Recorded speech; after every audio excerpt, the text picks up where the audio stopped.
Warning, Uncle Adam is not a professional. He's usually not even very good. Try any and all of Uncle Adam's pro tips at your own risk. Void where prohibited. Uncle Adam is not actually an uncle. I just want to try to drop some of my experience on you. So I apologize in advance if this is something you already know. But for those of you out there who are maybe newer into the hobby or maybe experiencing what I'm about to talk to for the first time, this information I think can be quite useful. There's something as a hobbyist that I like to refer to as hobby block. Think of writer's block, but for painting and building and all that kind of stuff. You get to a point where you've been working on models for a long time, you've got a whole basement full of stuff, in front of you still to work on. You've got things to paint, you've got things to build, you got all kinds of stuff. Maybe you've got a big army you're working on. So you're doing like a big army game like Warhammer Fantasy, and you've got 3,000 points of models all in boxes in certain stages of put togetherness or not put togetherness and all this stuff, and you just get sort of stuck. You get sort of jammed up. You get blocked, like writer's block. You just say, I don't feel like doing it. I'm having a hard time continuing. In my experience, there are two ways to work with that. One of them I like to call fake it till you make it. It's very simple. It's actually a pretty good idea. Fake it till you make it should be your motto for life more often than not, I think, in most people's situations. But in gaming, in hobby, the actual painting and modeling and all that stuff, it's actually, I think, even more important. When you get tired of doing a specific thing, and you will. I have painted my 80th Space Marine, and I do not want to paint my 81st. Well, what do you do next? You could maybe stop painting and start building other stuff, or you could paint other things, or you could start working on terrain.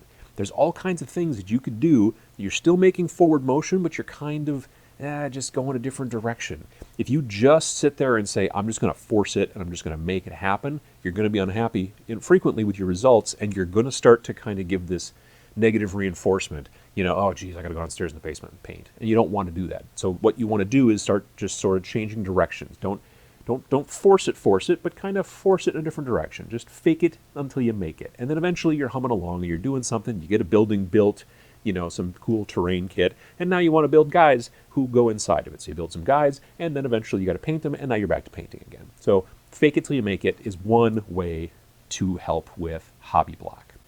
Another one is what I like to call turn into the skid. Now, I don't know how many of you have grown up in areas where there's a lot of snow. I have. There's a lot of snow outside right now.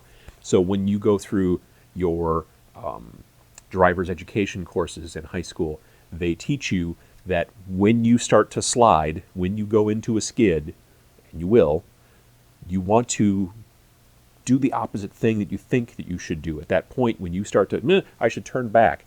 Well, when you start to turn this way, you should actually steer into it, because it helps your momentum, it helps your tires get grip on the road again. If you turn the opposite direction, you're just making it worse. You're going against your momentum, and you start to slide even more than you were. So turning into the skid is something that's very important when you're driving on snow and ice 6 months of the year. It's also something that's very important for hobby. The reason it's important is because when your brain starts to push back and say, I just don't feel like doing it. I don't know. If you don't have like a tournament you're aiming for, or a specific gaming event that you are trying to finish something for, if you're just trying to go through your life and get your things painted, clear out your basement a little bit, your brain starts to push back on it. Some people like to just completely say, okay, that's cool, and start doing something completely different. Start playing video games, start reading books, go outside and mow the lawn, I guess, if you wanted to do that kind of weird crap. But basically the concept is that instead of saying, well, I'm just going to try it, I'm going to try to get back on track, you just go, screw it, I'm just going with it. And you just go and stop hobbying. Maybe it's for a week, maybe it's 2 weeks, maybe it's sometimes even a month.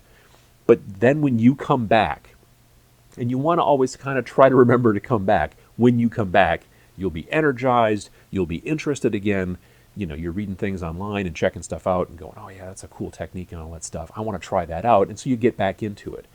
But you yourself have to try to figure out, in my opinion, whether you're more of a fake it till you make it kind of guy once you run into a hobby block, or more of the steer into the skid kind of a guy, because, or girl, don't get me wrong, because it's important to understand there are too many people who start this hobby and then eventually fall off the bandwagon.